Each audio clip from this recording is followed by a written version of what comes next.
C'est très casual. Oui, oui, j'ai vu. Je veux dire que il y a déjà quelques années que j'ai arrêté l'anglais, en fait.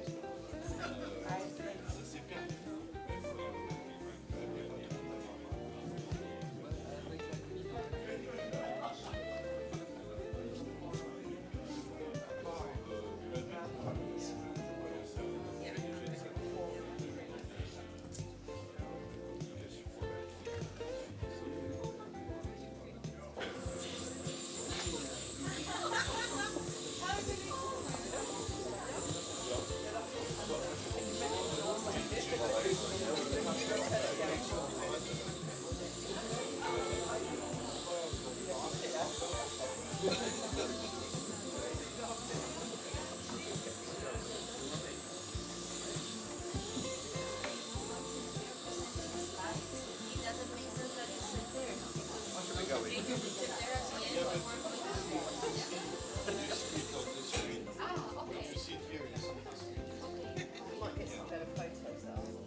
But only because I grew up in the States. Okay. But my parents speak Spanish. And you do too. Yes. I speak good Spanish. My husband still corrects me on the verb forms and words that don't exist. Like you say in English, I welcome you. In Spanish, I say yo te bienvengo, and he says that word doesn't exist. Still use it.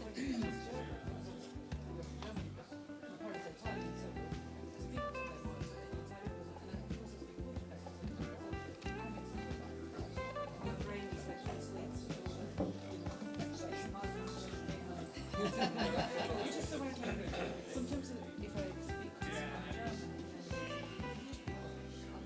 actually that's back to the and I didn't even realize that. My son is an interpreter,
feel sorry for the people still drinking coffee left. Good morning. Do you think if I shout, they will hear me there?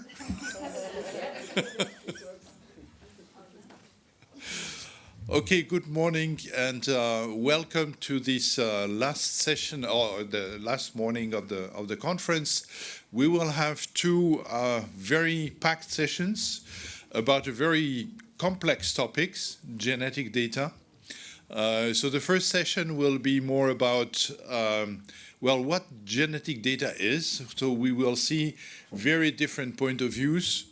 And in the following session, we'll reflect on legal and ethical aspects of genetic data.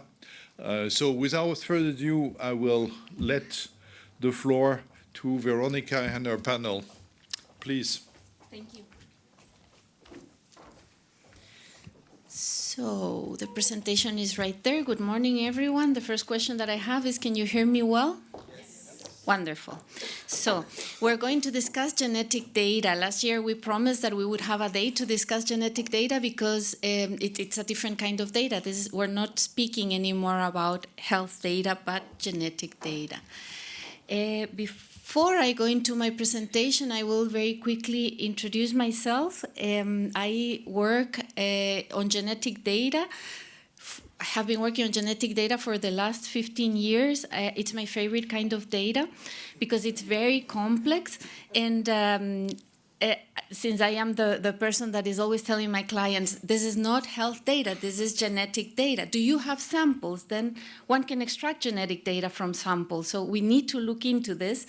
Very recently, a person from one of my clients' team called me the genetic data lady on an email. They said, pass this contract on to the genetic data lady. And then my contact said, I'm so sorry, you read that. And I said, why are you sorry? I love this. I love this. I wish my children can call me mama. The rest of the people can call me the genetic data lady. Because I have been doing this for a long time, and this is something that I feel very passionate about, and you will see how complex, if you don't know already, you will see how complex genetic data is. So like I said, genetic data is not health data. We can see from the scope, the source, the type of information, and the longevity that genetic data is a very unique kind of data. The scope of health data, it includes information that is included everywhere in your health records, whereas genetic data is a very specific kind of information that is extracted from samples by very specific means, very specific technical means. And the source, of course, are the samples from the body of the person, from the bodily substances of the person. Whereas the source of medical data can be any visit that you made to your doctor. You break a leg, that's health data, but it's not genetic data. Whereas your ancestry is health data, but it's not medical data. So completely different types of data. And something very important about genetic data is that it's static and deterministic. You carry the same genetic data. I wrote there, until you die. Even after you're dead, your genetic data continues to be the same, which brings very specific challenges to the protection of this data. We were discussing yesterday epigenetics. Can epigenetics change genetic data? That is a question. But the point is that genetic data is static. It doesn't change. So it brings many other and new challenges to the protection of this data. If you remember the directive before the regulation, before the GDPR, the directive didn't include genetic data as a category of data per se. There was health data, but there was not genetic data. And some people said, yeah, genetic data is included in the health data. Like I said, that is not accurate, that is not correct. Genetic data is a specific type of data. And then when the GDPR was being drafted, there was one article about genetic data when it was being drafted. But then there was a lot of lobbying about this because it would include some more complexity. It would involve more complexity. If we have an article about genetic data that tells us when can genetic data be processed, it would involve more complexity. So there was lobbying, for example, from pharmaceutical companies saying, no, it has to be next to health data. They have to receive the same protection. I don't agree, but in the end, we don't have an article for genetic data. Genetic data is included in the special categories of data together with health data, together with biometric data. So they receive the same kind of protection.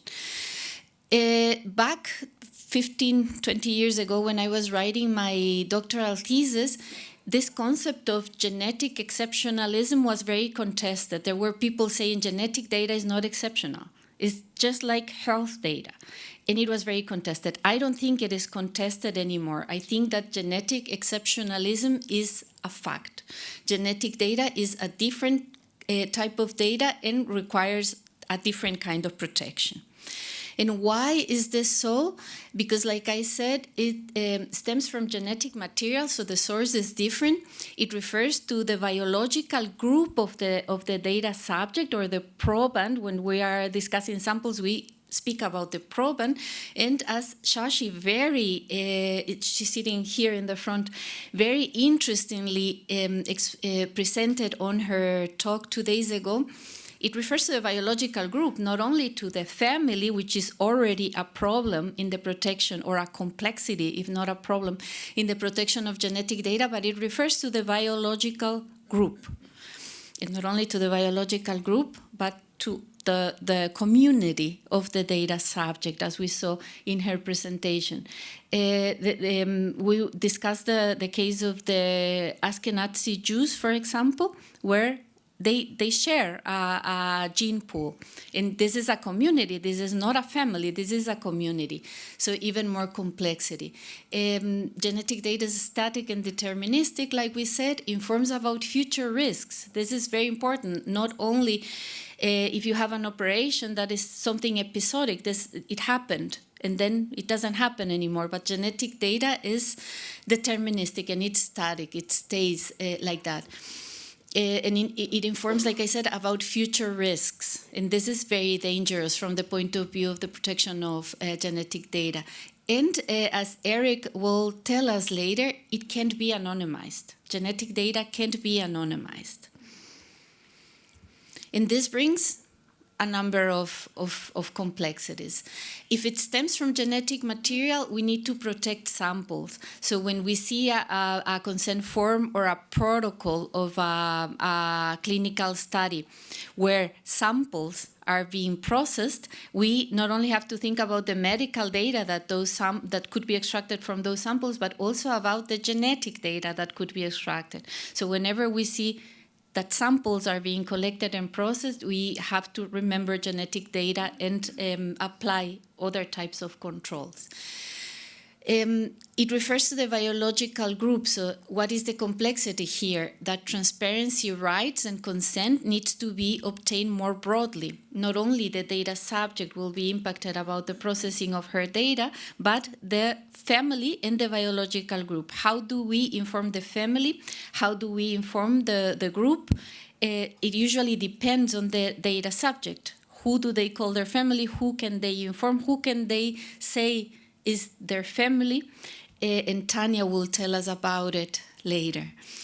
Because it's static and deterministic, it requires a higher level of protection. For example, let's think about insurance companies and let's think about employers. When certain types of cancer, for example, are diagnosed, the gene that caused that cancer is disclosed to the patient so that they can disclose it to their family. And usually, it is the insurance company that covers for the genetic testing. So the insurance company already knows the risk, not only of the data subject, but the risk of the family, or the potential risk. They know that they are covering a test. They don't know if the test is positive or negative, but they know that they are covering for that test. In Europe, we have, in most countries, universal insurance, but think about this case, for example, in the States, where there's no universal insurance. Who will insure a person with a genetic risk, with a serious genetic risk? and who will employ.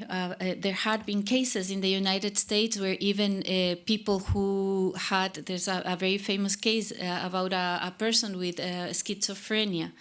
She didn't have schizophrenia, her mother had schizophrenia, and she was laid off from her employment. So we have to think about all these risks. And when we think about future risks and predisposition, we have to think about the right to know, but also the right not to know. There are certain predispositions that we don't want to know about, or that even health practitioners think this is not the best thing for the data subject to know about this risk. But we have a right to know or not to know. And the data subject has that right, but the family also has that right. So we have to think about that as well. Like I said, the protection from employers and insurance companies, the protection of the data from employers and insurance companies. And all this we have to think about in the framework of we need genetic data to advance science. So how do we leverage genetic data for research purposes when we know that all these complexities exist, and when we know furthermore that genetic data can't be anonymized? And more to understand health and disease, we need genetic data, demographic data, lifestyle data, and health data. We need all those things to understand the complexity of health and disease. So how do we process genetic data to serve humanity? Why do we need genetic data for medical research? For many reasons. We need to understand genetic disorders. We need to understand the mutations that produce cancer and how can those mutations be healed or overcome. We need genetic data for pharmacogenomics. We need to understand how different types of medicinal products affect different people with different kinds of genomes. We need to identify the different causes of rare diseases. Genome-wide association studies are very important for certain diseases and for certain fields of medicine. And we need to develop gene editing technologies, which are sometimes the only cure for certain kinds of cancer, for example. And we have also today in our panel an illustrious panelist from the Gendarmerie. So we are also going to discuss, this panel promises. It's very interesting, the discussion that we're going to have. We also have to discuss how can genetic data be used for the prevention of criminal offenses. This, of course, is subject to different laws, not the GDPR, but we're going to discuss, for example, DNA profiling and matching. That is not only a matter of TV series, which are in the rise. Like when you're watching TV, somebody can ask you, what kind of criminal story are you watching? The British one or the Finnish one? Because there's nothing else to watch. But yeah, very interesting. The cold case resolution, familial searching, missing persons, and the exoneration and review of wrongful convictions. And Ivan will walk us through these uses of genetic data. This is our panel. I will let them introduce themselves, and I hope that you enjoy our talk. I will for sure, I already bombarded them with questions, so now I will ask some questions, but I will also let you ask them questions. And without more ado, I'll let Eric.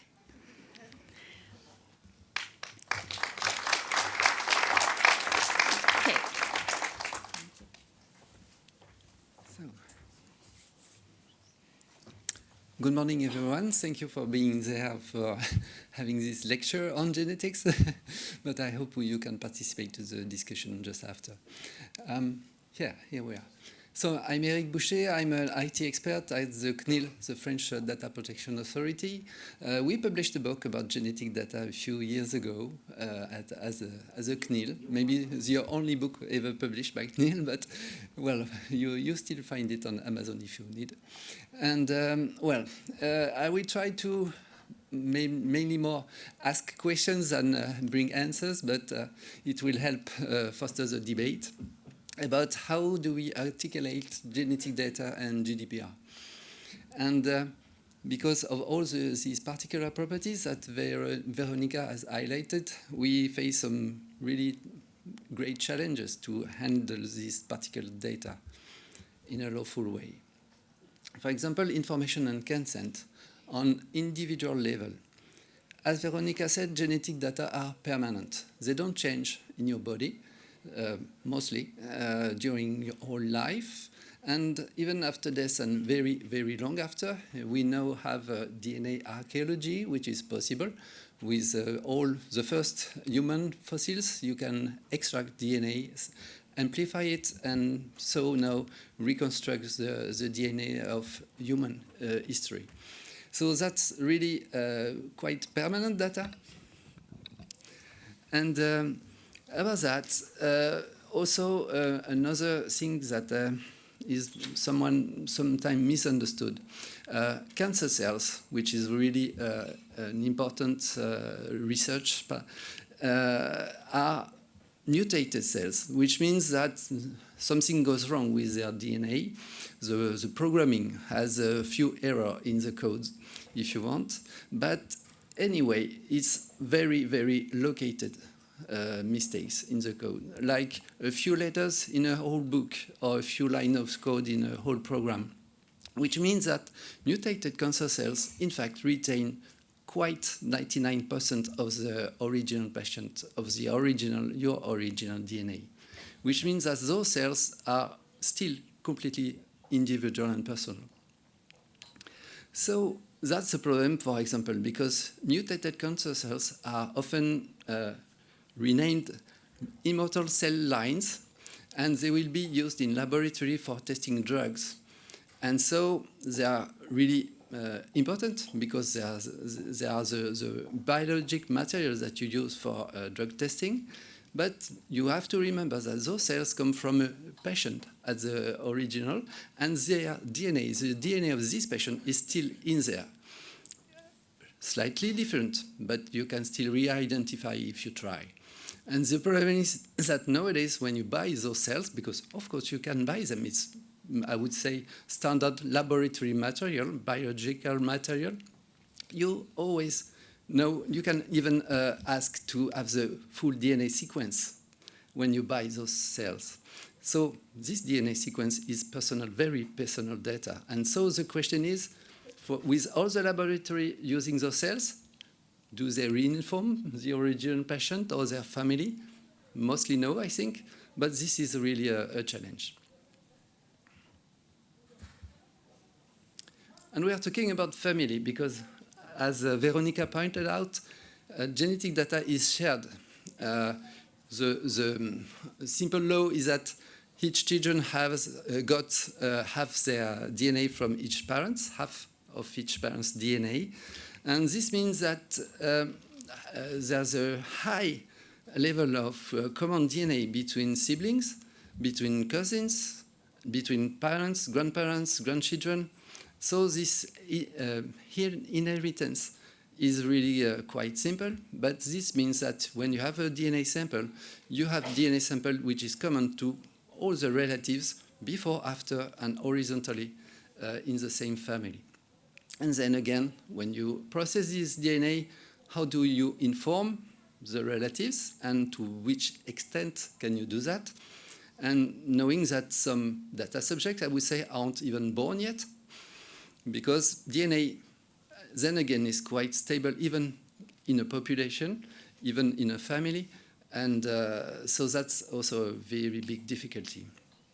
And also, just to know, to have an illustration about this permanent, if some researchers found that if you have a complete family tree, every people in the family for a few generations, and you know the DNA from, I would say, 20% of the people scattered in the tree, you can reconstruct by deduction the DNA from all the other members, because you know how DNA is shared, inherited, and how it varies in the population. So that's quite tricky, and that's also why you can use it for police investigation, for example, by just identifying some relatives of the criminal. So then again, information and consent is quite complicated here. Also about data minimization and purpose limitation. Genetic data is really highly informative. You can analyze and make targeted analysis which will reveal many, many things. You, of course, health issues or predispositions, and also ethnical origins, because some DNA fragments are shared among ethnical groups. And also, you can just reveal unknown parental links, or not parental links, I would say, because one common example is when siblings go to 23andMe and have a common test, they sometimes find out that they don't have the same geographical origin, which may reveal that they are not really siblings like they thought they were. So that's quite tricky also to handle this. And there is also the risk of when you conduct some, I would say, broad analysis in search of cancer markers, you may also find some related disease markers for Alzheimer's, schizophrenia, or else. So there is always a risk of incident discovery. And the question about, do we inform the people back that we have found some other diseases in their DNA? So the right to know or not to know is really important here about these incident discoveries. Which means that even with the best effort, you may have this, I would say, too bright, too wide analysis, even if you only search for something very targeted. And also the other, I would say not problem, but that's a fact. Nowadays, extensive whole genome sequencing is very cheap, and hospitals tend to do it. Even if they search for very targeted DNA problems, they will do the whole genome sequencing because it's easier and cheaper to have just one process for everyone, better than having each time a very targeted analysis. This opens very huge possibility because we collect many very huge genome databases, and it will open very interesting research projects at a population level, for example, the N genomes projects that you have in different countries. But this is also very challenging about, then again, purpose limitation and the way you handle this kind of data. So it's difficult to maintain minimization because even with best effort, you may have these incident discoveries, and it's difficult to frame usage and prevent analysis beyond the initial purpose. Oops. Yeah. And pseudonymization and anonymization, one of the big subjects of this week. Well, genetic data, as we said, is very highly personal. It's like biometric data in a way, because you even can use them as biometric data, meaning you have genetic fingerprinting, and Yvan will tell us about this. And you also can generate genetic robot portraits, which means that just by analyzing the DNA, you can reconstruct the global face structure and hair color, etc. of the people. One thing that we are not completely sure is the age, but the global morphology can be deducted from DNA simply, and it's been done by 10 years now, I think, the first genetic portrait emerged. So that means that it's quite easy to re-identify just by reading DNA sequence. And also, there's many other sources of re-identification, because, of course, researchers have many databases, which are, if they are collected directly in the healthcare, linked to the identity. And also there are many people who are sharing their DNA for genealogy or for searching lost relatives, lost cousins, and those databases have been used by US police, for example, to solve cold cases. So there are so many sources of re-identification by the DNA itself and by crossing data from other databases that it's really hard to say that genetic data will ever be anonymous. And then a few solutions maybe, or a few counsel that CNIL can help about this.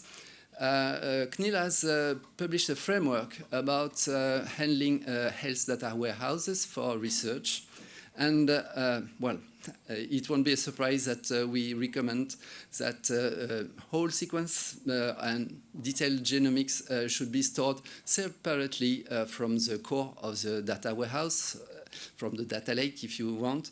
It should be in a separate data space with specific access rights, and also validation by an ethics committee will look at the purpose of the need to access this particular data. So both technical and organizational measures to protect the access to this particular very sensitive data. But of course, like any principles, there are exceptions. And CNIL, we have tried to be pragmatic. And you still can store some genetic data in the heart, at the core of the warehouse. And that will be the data that are directly linked to the pathology at stake, which is described in the clinical data. For example, if the patient has a cancer, you can store just next to the information of this cancer, the genetic details of the cancer. It's linked to the diagnosis, and you can deduce it from one another, so it's not very useful to store it elsewhere. Or anyway, if researchers will access to the data of the cancer, they will need the genetic profile. So there's no sense to storing it elsewhere. So whole sequence elsewhere, and very targeted information can be stored alongside with diagnosis. Thank you, and happy to discuss about that later.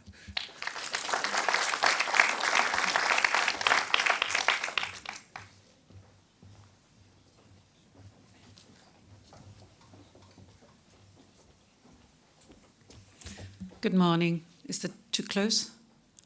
No, okay, brilliant. My name is Tanya Palmariello Divini, and I'm from England. English is not my first language, so sorry for my pronunciation. I hope you can understand my pronunciation. I'm here to talk to you about the genetic data and the ethics and the patient journey. I'm not a clinician or a scientist. Next slide. So when I'm now a data protection consultant. I have a cybersecurity consultancy, but I worked in... Oh, sorry. I was appointed the data protection and security expert for the 100K Genomes program in England, which was something that the Prime Minister at the time, very proud of, in the UK, to establish that program. Then they realized, hey, a little bit stuck. We might need some money in data protection and to unstuck the situation, because we had chosen 10 medical centers, where these genome sequences would be collected if certain patients match the criteria. Now, if you think about genome and everything that everyone said yesterday and today, and on Wednesday and Thursday, it is deeply personal. It's not just a genomic sequence, it's a person behind that. So you got to know me a little bit, some of you did, and you got to know the panel, very trustworthy people.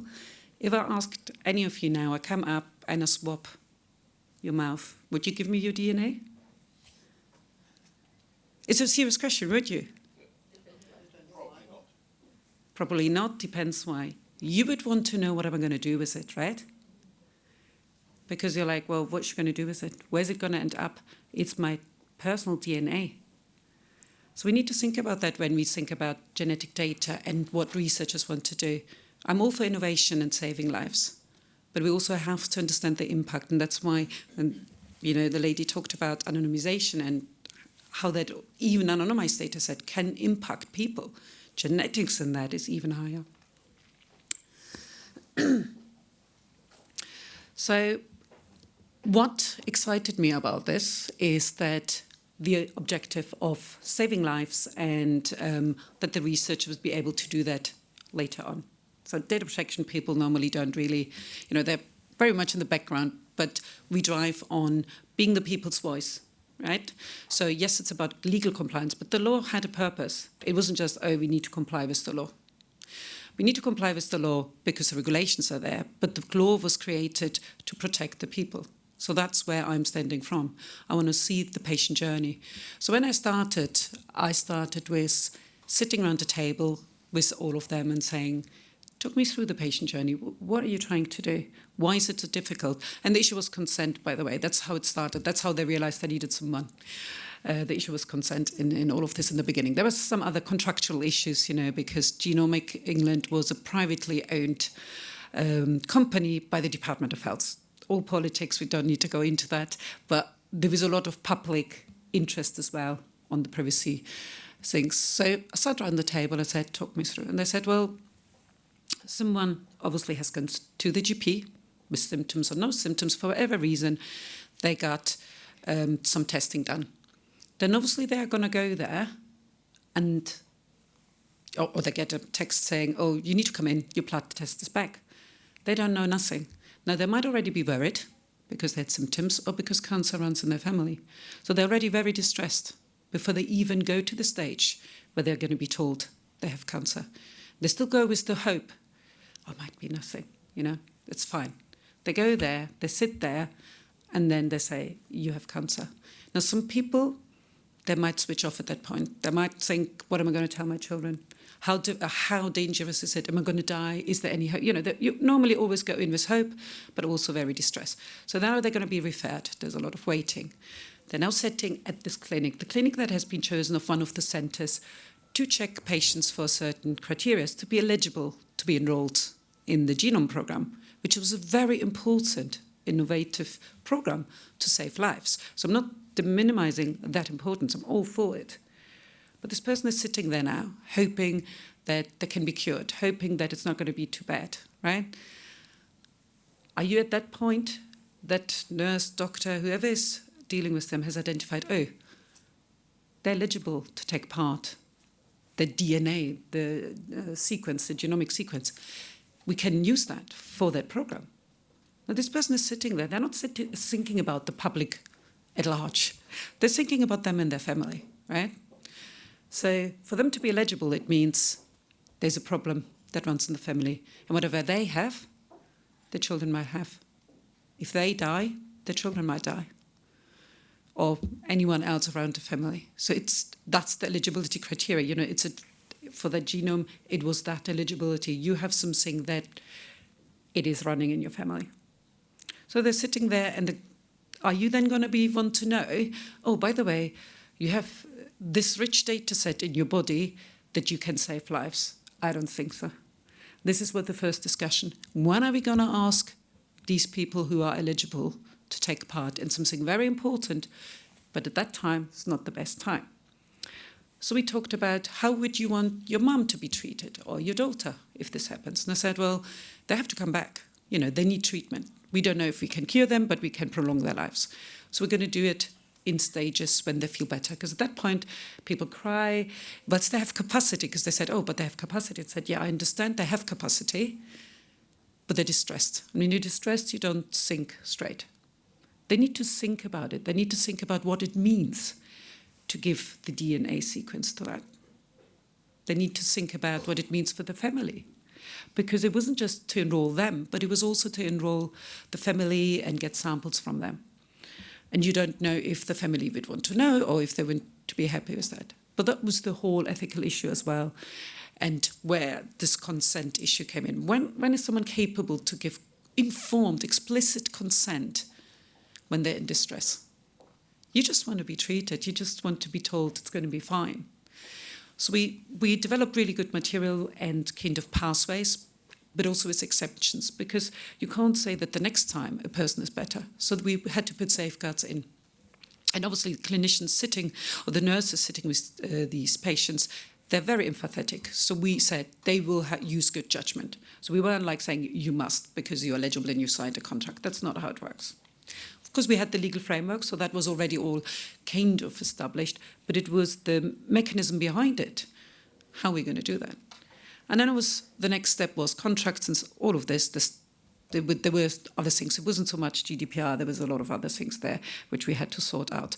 But it was the information that we give them and their family and the care during the time to understand what it means to take part. And that's where we work together really well, because when you speak to clinicians who might not find data protection that interesting, but know that they have to deal with it, they're very good with confidentiality, right? You go to a GP, your assumption is, I tell him something, he's not going to say anything to anyone else. The truth is, they're going to put the information in a computer, in a system, in the cloud. And in England, we have the National Health Service, and we share data. We share data across all of the organizations for direct care. When it comes to secondary purposes, is another way that we deal with it. But for primary care, we are covered under legal basis. And that involves private organizations that deliver NHS care and so on. So this notion of confidentiality, because we trust one GP, doesn't really apply, because everyone has to play their part. Everything has to be secure. And that's not very well explained if you look at privacy policies and so on. People don't understand, patients don't understand. On one side, they want us to share information because they don't want to tell 5 different organizations the same story again. On the other hand, they're very no, I only want the people who provide me with care to see the data. And now we are saying, well, these people are not going to provide care for you, but they might find solutions that either for you or for your children or grandchildren that might save their lives. We might not be able to save yours right now, but we might be able to save theirs. And also in addition to this is a true story where a family, and I know the family very well, so the male's mother died in cancer. She was only 50, and then his sister died, was 40. Now, he has a wife, and they have a daughter, which was very small at the time. Because they both died at the early age, they actually had been diagnosed with a gene. Don't ask me about the name of the gene, but it was a gene which runs in the family, and the children had to be tested. But obviously, they were only tested when they were 18. Now, these parents had to go through their whole life thinking, do they have it? Do they not have it? And then obviously the likelihood of the girl having it was very high. So with 18, then they were faced with, do we tell her? Don't we tell her? Is she too young? But obviously they told her. And now you're 18, your whole life in front of you. You have already body issues. And then you've been told that you have the gene, and for you to live longer, you need to have your breasts taken off. And that at 18. That is a big dilemma. So we cannot forget that, okay? Yes, we need the data and we want to save lives, but we cannot forget what that means for those families. We cannot forget that they have real stories, real pains, things that we can't control for them. All we can do is take the data and try to make it better for other people.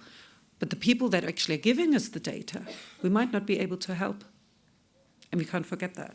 So this is not a trade-off, okay? We need to co-design it with the patients. And patients are happy if they understand, It's not like they don't want to help. Most of the patients want to help, but there's the right time and the right way to do it and to be informed about it. What happens with that? We need their trust. And we can only gain the trust if we can assure them about the privacy designs. Are the systems secure? Is it just going to be the researchers? Which countries is my data going to go? How are they going to have access? These are highly complex matters. We discussed this, we discussed trusted research environment, secure data access environments. We discussed all of this. And we are the experts, one would say. They are not. So how are you going to explain to them that you have these assurance mechanism in place that will make sure that that data that they have now parted will only be seen and accessed by people that have a legitimate reason to do so and will keep it safe? And on the other hand, cyber attacks, they see it. NHS London Trust attacked because of third-party supplier, all of this. They see these things. Are they then going to be worried that their DNA is going to be stolen? What is going to be happening with it?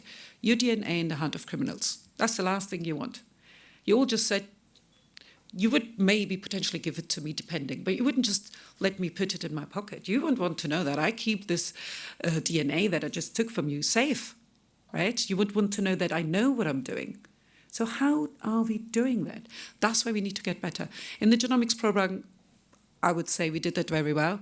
The next thing that then obviously was the next step was the information rights, right?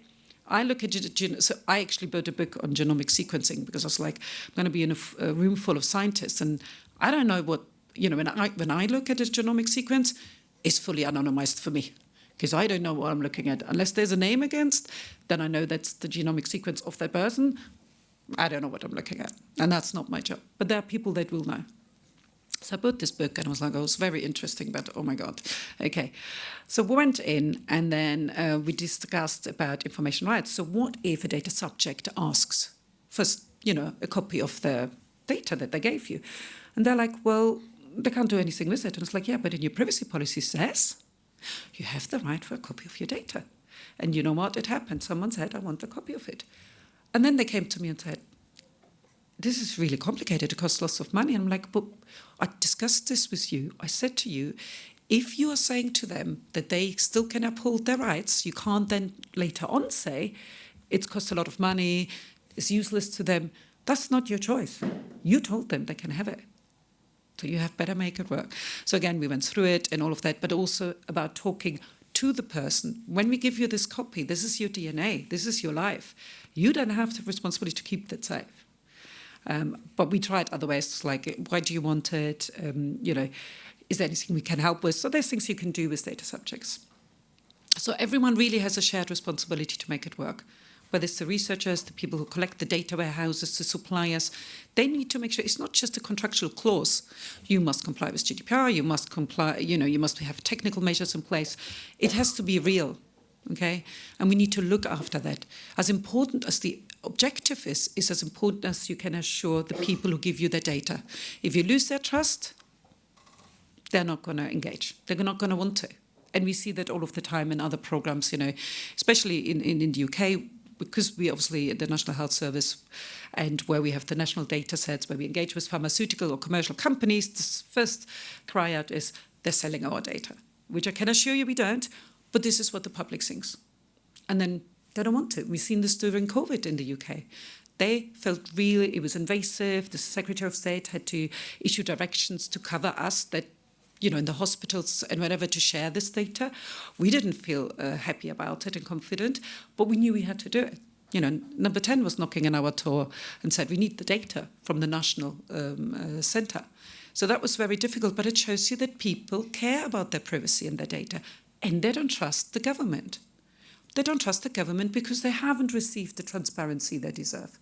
And I'm not criticizing government, by the way. I'm just saying that's how they feel. It's too legal. It's too woolly. It's like, oh yeah, we keep your data safe and secure. You said it depends because you want to know how I'm going to do that. Not just, oh, take my word for it. I'm here. I'm a data protection officer. Take my word for it. Doesn't work like this. Doesn't work for any one of us. Even the supervisory authority, if they say, oh, take my word for it, they're not just going to believe it. They want to see it.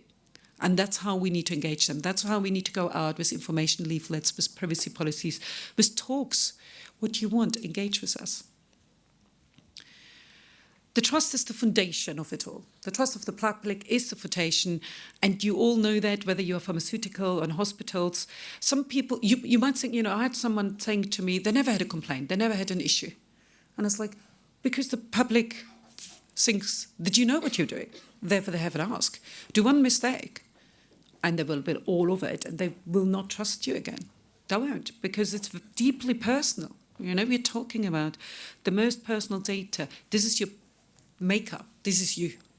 That's your data. And we've seen what damage it can do if it's profiled. Well, God forbid, your DNA turns up at the wrong scene. We will hear about it after my speech, because that's not very good, is it? How are you going to prove that you don't know how it got there? It's very dangerous. And it has happened. It's not just things that don't happen. We need to protect human confidence in researchers, in data, in clinicians, in data transfer risk assessments, so that when we share with other countries, we have to assure that those countries are going to deal with it with the same ethical and moral aspect as other countries. If we can't assure that, that's the difficulty. It's not the GDPR, the supervisory authority. It's not bureaucracy. It's reality. If I take a swap from you now and say, oh, I'm going to send it, I don't want to be really political, but I send it to China. Do you want me to do that? You're not sure because you would have to do research, don't you? Is that going to be a problem? You know, I do a lot of transfer risk assessment for health data where our clinicians in the UK use other countries for specific aspects of administrative service, but the health data goes alongside it. And there are countries where, things like transgender and things like this, there is a death sentence on that. And yes, it's very unlikely that this patient might travel to that country and the government has intercepted the data and is identifying them and so on. But unlikely when it goes by life and death, it's a bit different than, there is a little issue.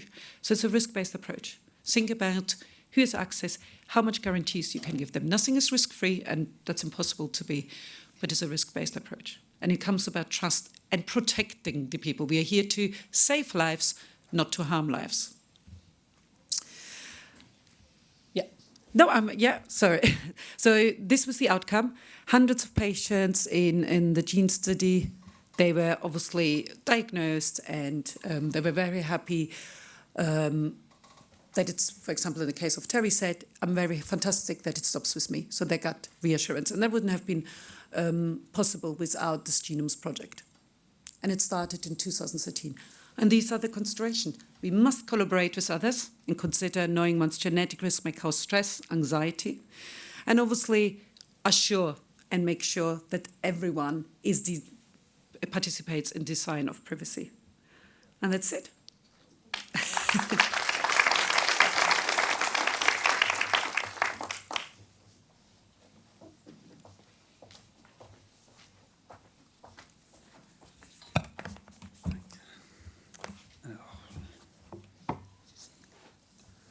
Okay, good morning, everyone. My name is Yvan Malgorn. I'm a retired colonel of the French Gendarmerie.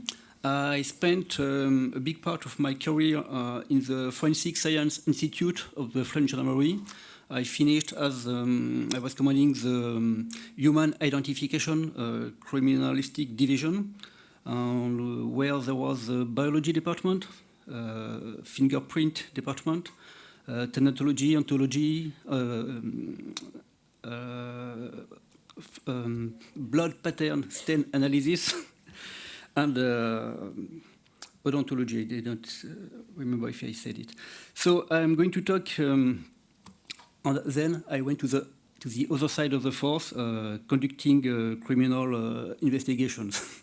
So excuse me, I apologize for my English because I didn't practice for a long time. So I'm going to talk to give a talk of the use of genetics on the DNA to identify the perpetrators of crimes. And first, I would like to say that I don't like the term genetic print or in English genetic fingerprint because a finger it is not really a print. I prefer the term of genetic profile.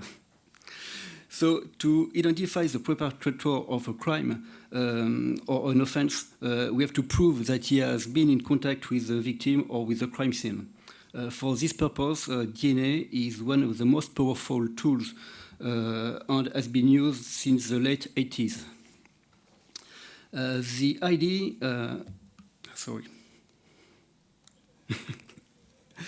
So the idea is to compare the genetic profile of a biological trace taken from the crime scene with the genetic profile of a suspect or a victim. This will allow us to find traces from the victim on the perpetrator, traces from the perpetrator on the victim, or traces from either the victim or the perpetrator at the scene where the incident occurred. But be careful, we have to be careful. The forensic expert can only say that there is a match between the unknown trace and a person. It is the investigation that will determine the conditions under which the trace could have been left on the crime scene.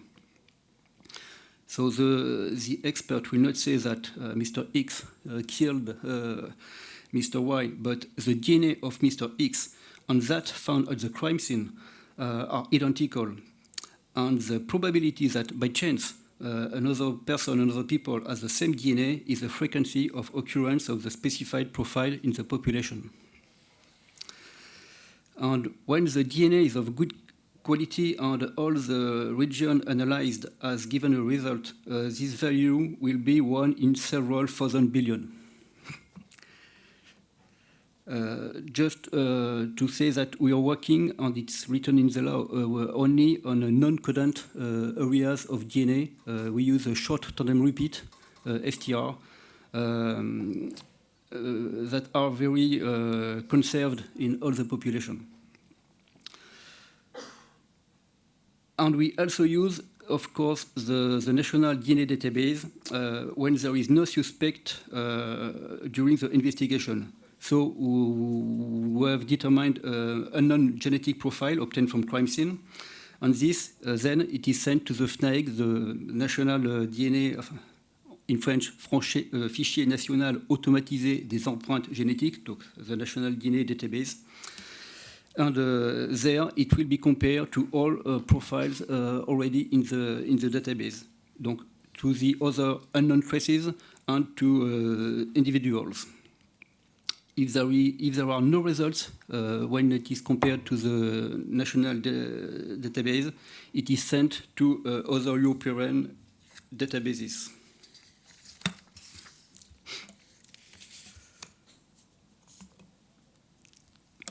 So what's possible? What's technically possible? A lot of things are, of course, possible. With increasing knowledge of the genome, we could sequence the entire DNA and thus obtain identification with an absolute certainty.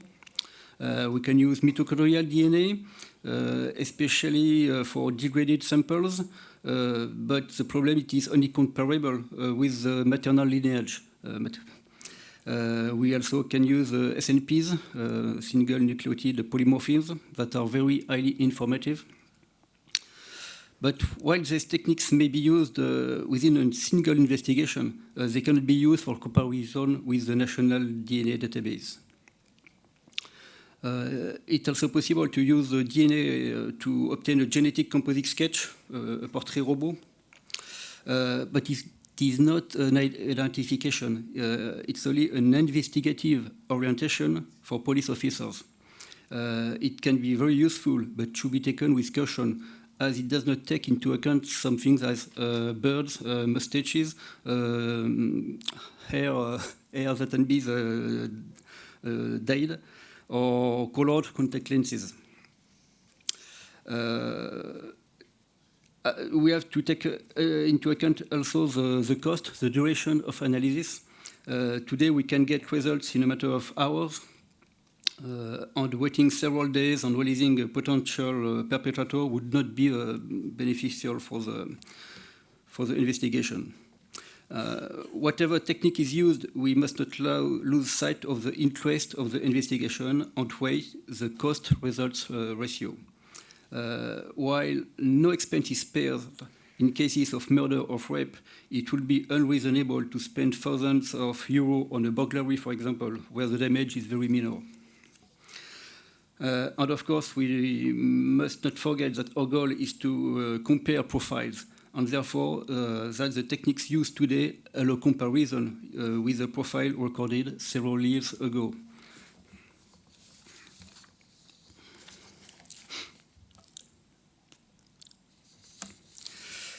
So what says the law? There is two major laws that are used in France. The first, to identify a person by the genetic fingerprint. It is written in the law, genetic fingerprint. The legislative framework governing DNA profiling and the National DNA Database is one of the most regulated I am aware of. First, the civil code specifies who has the right to identify a person by their genetic fingerprint. It is possible in medical, research, and legal fields, only these three fields. in the legal field, you must have a decision by a judge, a prosecutor, or a police officer to perform a DNA identification. Therefore, requesting a genetic test online is prohibited in France. It is not allowed. The funny thing is that at what point even the police broke the law when they had to identify unknown persons who had died of natural causes or in natural disaster a few years ago. For instance, as this was the case when we had to identify the victims of the tsunami in Thailand in 2004. Well, we worked on site with the Australian teams, but a few victims were identified in France, and it was not allowed by the law. So the law has been changed, and the civil code has therefore been amended. The law also says that only agreed experts can perform DNA identification. The expert conducting the analysis must be approved by a commission and provide evidence of the equipment and techniques used. He must have premises that are suitable for these techniques and secure, and the security of the evidence that are given to him to be analyzed must also be guaranteed. The law now about the National DNA Database.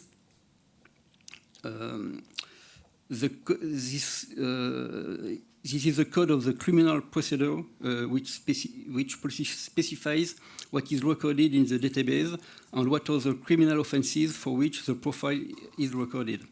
We have three major types of profiles: the profiles of unknown traces, the profile of suspects, and the profile of convicted people. There's the fourth one. There's also a specific part for suspects, but not what I call not heavy suspects. It is light suspects. It's because when we have to perform mass screening, for instance, if in a town a murder has occurred and we suspect a man or between 15 and 40 years old, we have the possibility to take a sample from all the individuals who were present at this time in this particular area, but all those people are not really suspects, so their profiles have not to be recorded in the National DNA Database. They are just compared to the database and then thrown away. So at the beginning of the National DNA Database, only definitively convicted people of aggravated rape were included in the database. As long as there has not been judged, and then as long an appeal was pending, they could not be recorded in the database. It was very, very restrictive. And the database was quickly expanded to include other offenses as well as suspects. I don't know if you know a very un cas grave. In the killer of the Eastern Paris, in Guy Georges, who was arrested in 1997, and this case led to the creation of the National DNA Database in France. He was judged in 2001, and for the rape and the murder of 7 young women, but we were thinking that he has killed about 20 people. But 2 years after his trial, he was still not in the National DNA Database because there was an appeal for his case. So, of course, the database was quickly expanded first to suspects and then to other crime or offenses, even small offenses. I said that the legislative framework was very strict. At the very beginning, there was 21 different forms to conduct DNA identification. For instance, the first one to ask to the judge to have the right to take a sample on the people. The second one, of course, with the authorization signed by the judge. A third, to ask to the laboratory, to an expert to perform the DNA analysis. Another one, to ask to put the DNA profile in the national database. And that was for the suspects, for the convicted people, that was very, very complicated. Then, of course, now there's only one form with box check we have to check box check, and it is digitally sent from the demandeur, from the police officer or the judge. It is directly sent to the lab, and then the lab directly sent by digitally the profile to the national DNA database.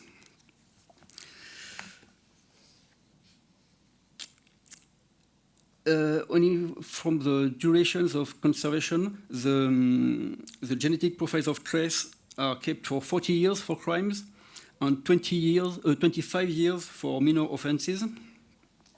The same periods apply to convicted persons, depending on the seriousness of the offense. For minors, the periods are 25 and 15 years. The profiles of suspects are kept 25 or 15 years, depending on the gravity, and 15 or 10 years if they are minors.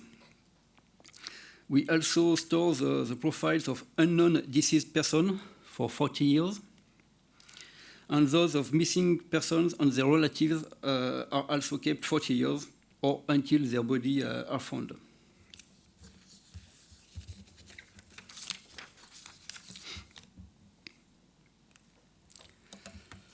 The framework for the technical protection of data,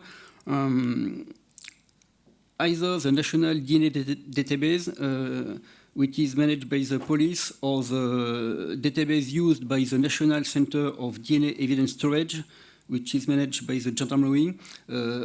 These databases are both located in secure premises that are themselves located within protected compounds with, of course, a specific authorization to get into it, and with specific areas inside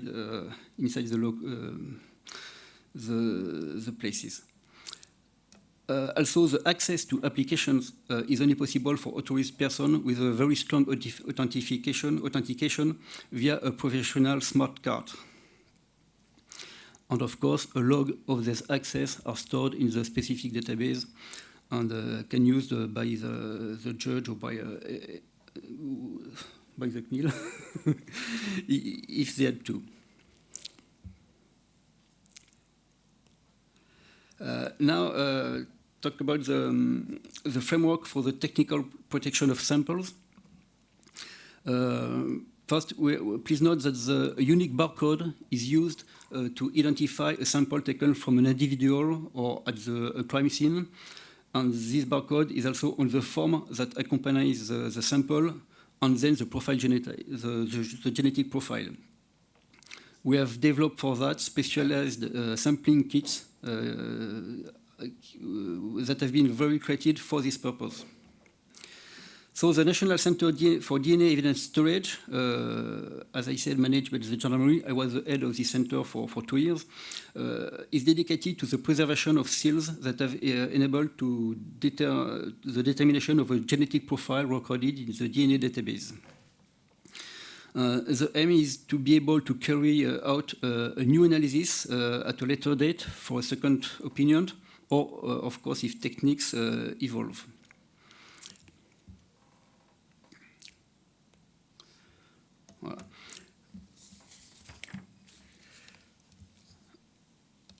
Different areas of storage. The first one, there is several areas, but we have 1,000 square meters to store evidences at room temperature with controlled temperature and controlled humidity.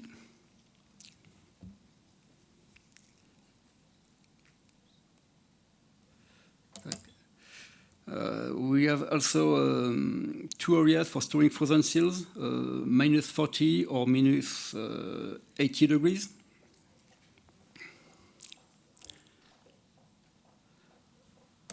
and we use an automatic fire detection and extinguishing. We use a gas mixture of nitrogen and argon that trap oxygen, because it would not be fair to put water on the samples, on the evidences that are stored in the National Center of Storage. The last thing I would like to say about the storage of DNA evidence, it has been a real challenge to do that because the law said from the beginning that we have to store for 40 years the samples. No one was storing samples as long.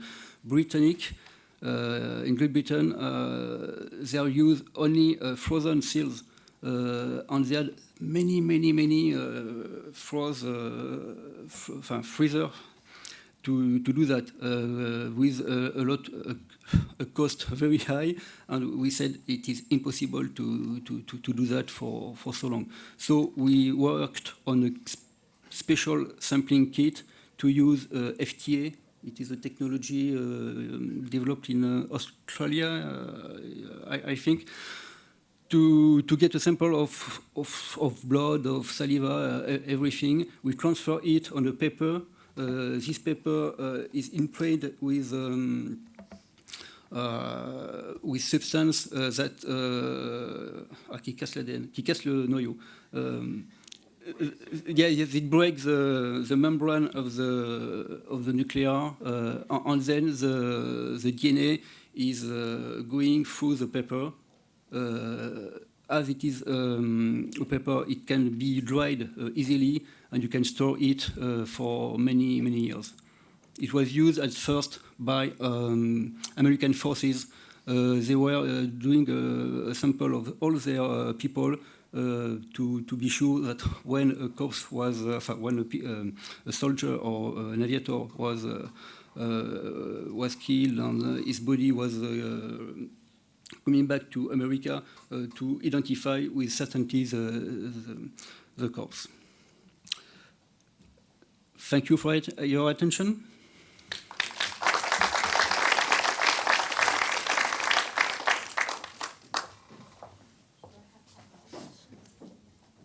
Yes, we have 10 minutes, so 12 minutes. Okay, very good. So I will ask 3 burning questions. I will first ask Tanya the question that I asked Eric over coffee. We were talking about unborn children because more and more data is being processed from prenatal genetic testing. And we were wondering, because this data is linked to the mother, it's not linked to the child. The child sometimes never gets to see the light. So the data is linked to the mother, but then a lot of genetic data from the child is linked to the mother. And then if this child, the mother consents for the child, and then the data is kept for many years, sometimes forever. Is there any way, or has anything been thought about how to obtain consent from those children when they reach a certain age? Yeah, so we have discussed that not just in relation to genetics, but also national data sets, for the research, where we had consented cohorts from the mother, and obviously we had all the health data also from the child. So when then the researchers wanted to we put measures in that when the child reaches a certain age, then we would obviously have to contact the child and say, this is what happened in that time. Are you still happy? Now, obviously, we have to think about this carefully because the child, so I say, it wasn't born or it was younger and the parent consented for it. The child might not be happy with it, but what happened in the past, that's just what it is. Because sometimes we do get this where the children, now adults, like, I never consented for this, how can you do this? So we explained that we were within the legal framework, the parent consented for it, but we now have done our bit and have informed them. It's never easy. Sometimes it's not a problem. It depends on the research study, obviously, But people need to understand that when you have a medical record, a genetic record, whatever you have, and there's a child involved, that child, when they're adults, they put a subject access request in, they can see everything that was said about them. And that can cause a lot of issues in families. So you do have to have that framework in place. You have to educate the parents. You have to have privacy policies. And you have to make sure you have technical measures in place that highlights that this was a child that didn't actually consent, the parents did. And now you need to go back. In the National Health Service, we have where people can access their online record, right? And we need to think about these things. And it's not easy, but it's always possible. And in genetics, I guess it depends what the genetic study is, really. Indeed. One has to think that the values of the parents might not coincide with the values of the children. They might not want for the data to be saved. And also what you mentioned, in privacy policies, we always say you have the right to have access to your data. What happens with genetic data? I had a case very recently that touched me very personally from a friend who was a cancer patient some years ago. She was in remission, and then she was unfortunately not in remission anymore. She had another tumor in her lung. And she found out about a clinic in Japan, which is experimenting with a vaccination, but she needed to have the exact genetics of her tumor. And since she has a right to have access to her data, she asked for those data. And it took months to get those data because they didn't know. They had never received a request like this, and they didn't know how to produce this data. So we have to be very careful. We say in the privacy policy, you have a right to have access to your data. How do we handle that with genetic data? We have to be ready to get more and more of these requests. And with unborn children, I think we also need to think more and more, because more and more testing is being done on unborn children. Thank you, Tanya. Ivan, I will leave you for the last, and now I will ask Eric, because I have quite a question for you. And Eric, I wanted to ask you about federated data processing. When we're talking about the warehouses, how are we thinking about federated data processing, which is a very interesting way of accessing those data? Yes, you're right. Federated system is maybe could be a very privacy by design system, where algorithms are moved to the data and not the data brought to the algorithm. So yes, it's really interesting. And also you can devise system with secure computation based on cryptography. And so even the algorithm on the spot doesn't really access the full data, but only encrypted data. So there are things that are really feasible, and there are some projects with that could handle parts of genetic data in this secure processing also, yes. Thank you. It's very promising. Thank you, Eric. With Ivan, I wanted to discuss the warrior gene. I don't know if anyone from our audience is aware of the warrior gene. It surprised me too, and that's why I have been following these investigations.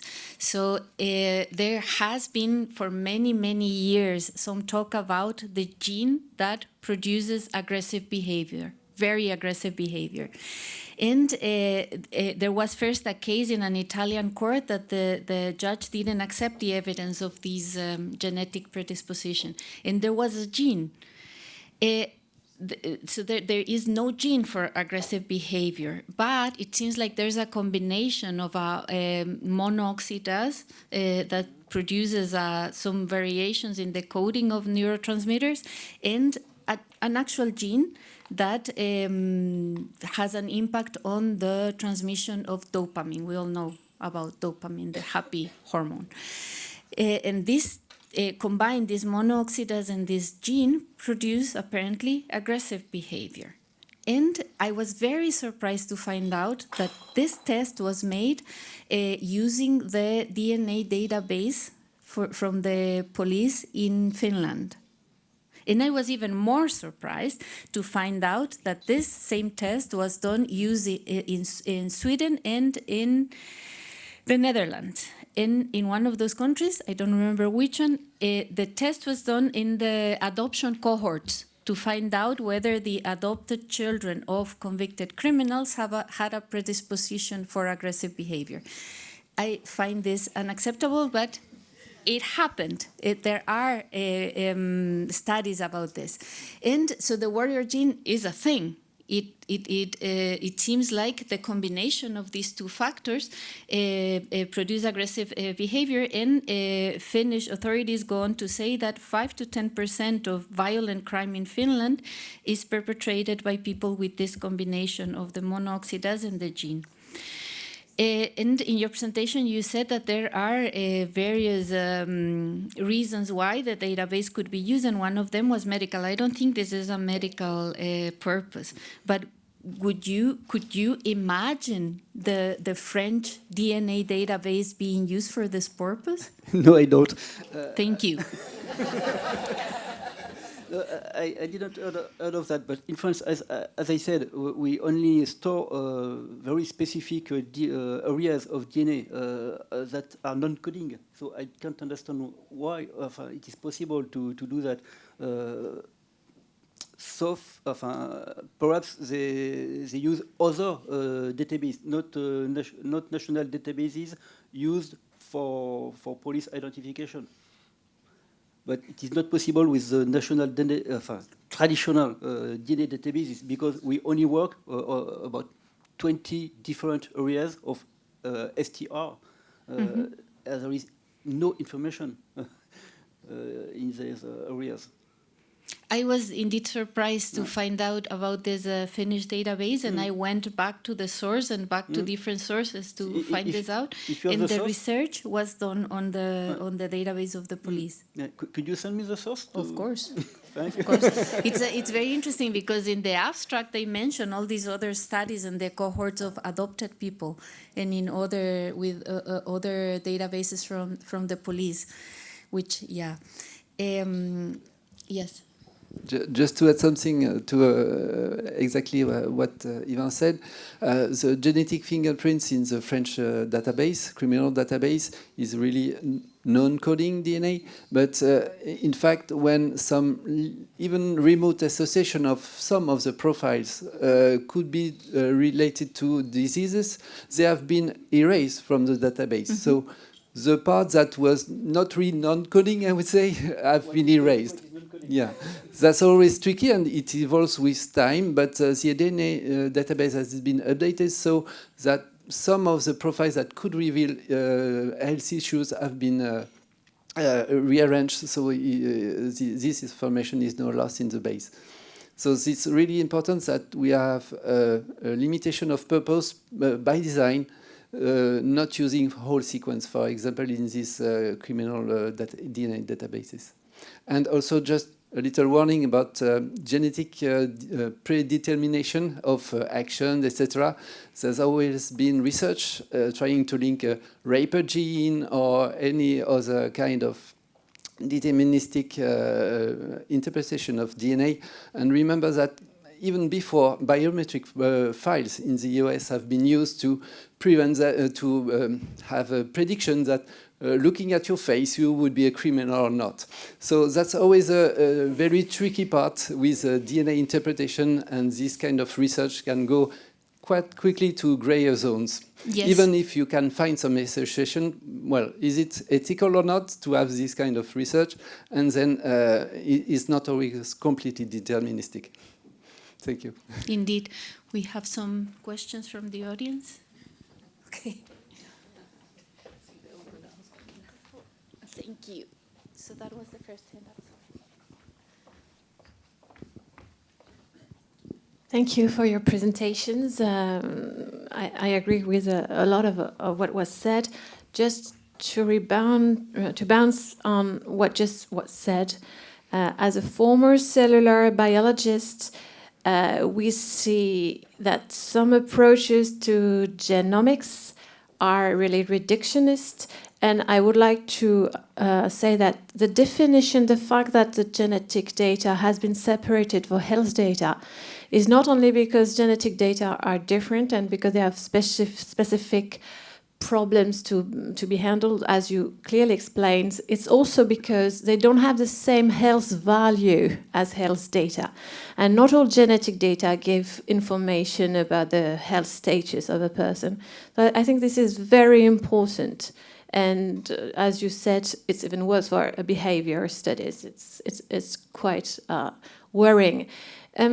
Another thing that I think is very important for us, in the UNESCO Declaration about the Protection of Genetic Data of 2003, they added proteomic data to the protection of genetic data. They say the scope of our text declaration also applies to proteomic data, because in the laboratories where I work, they'd always do omics research and lipidomics, metabolomics, proteomics, transcriptomics. They look at everything in untargeted ways. And in the end, I think these informations are equivalent to genetic data. Actually, they give you an idea of the actual status of the health status. And so, for example, in our notifications, we are very careful when we have proteomic data with untargeted analysis to say we could get some information. If they have any scientific medical meaning, then you will be informed. But people tend to forget about all these omics analyses that are now very close and give a profile, very specific profile, health profile about people. And also, I would like to highlight, for if you are in such situations, often people come to me with transcriptomic studies, and they say, because they're scientists, they say, oh, this is not genetic data. And be careful about this, because it is in the definition of genetics data. Thankfully, it was really well written in the GDPR. Yeah, that's what I wanted to say. Thank you. Can you pass the microphone to the gentleman right behind you? Hello, I'm René Kostas. I work for the Flanders Institute for Biotechnology, so we do a lot of biomedical research. I sometimes have difficulties with talking about genetic data as if this is one thing. It is not, and there are many different types of genetic data, and we should really look actually at the specific data sets and what they are about. I also have some difficulties with statements like genetic data can never be anonymous. Because if I have a data set and I have removed, there is no link back to the original donors, so that is completely gone. I will have to look at my data set, and it can be a very, very simple data. It can be information about whether or not persons have a BRCA mutation, a certain breast cancer gene mutation. The question is not anonymity or not, but the question is, can I or can I not re-identify the person on the basis of that data? And that is very much dependent on how unique the information is that you have in your data set. And I think it's about risk assessment and the risk of re-identification. I think that is the actual thing we should be looking at, and not talk about, well, general things like it's never anonymous. But those are two different questions, whether it's anonymous and whether it can be re-identified. Those are two different questions.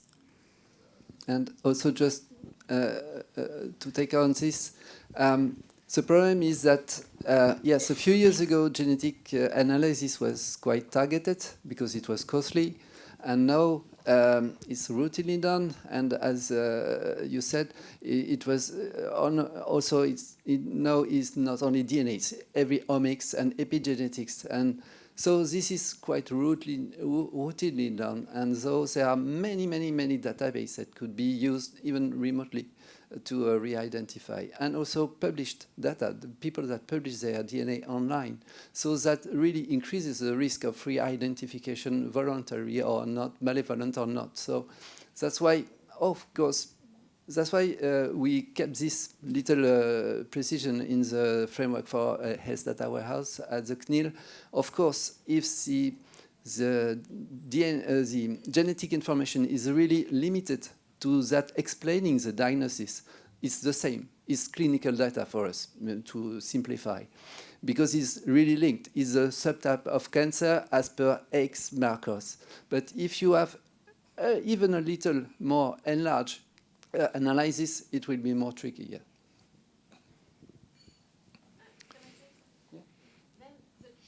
Yeah. You need a mic because we are recording.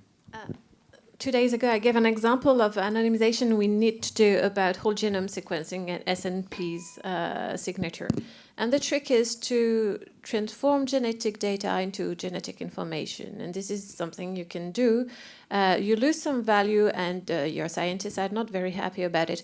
But you can achieve, I will give you a very simple example. When you do a whole genome sequencing and you're looking for variation at each nucleotide level, the result is very precise. You have the reference, the locus, the database that is modified, what it should be, what it is generally. And so it's like 4 or 5 columns with very specific information.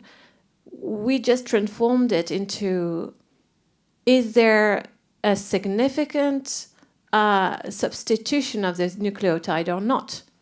This becomes just information. This is not genetic data. And obviously, you remove all information about the location of the SNP you're looking for. So it is possible. Then you will not have a very nice publication, because you will not have a publication saying, oh, all this, these are the important SNPs to predict a disease. But if you are in an open science approach, you're just training the model for a first time, and then you bring the model home and you train it on the real data. But this is possible.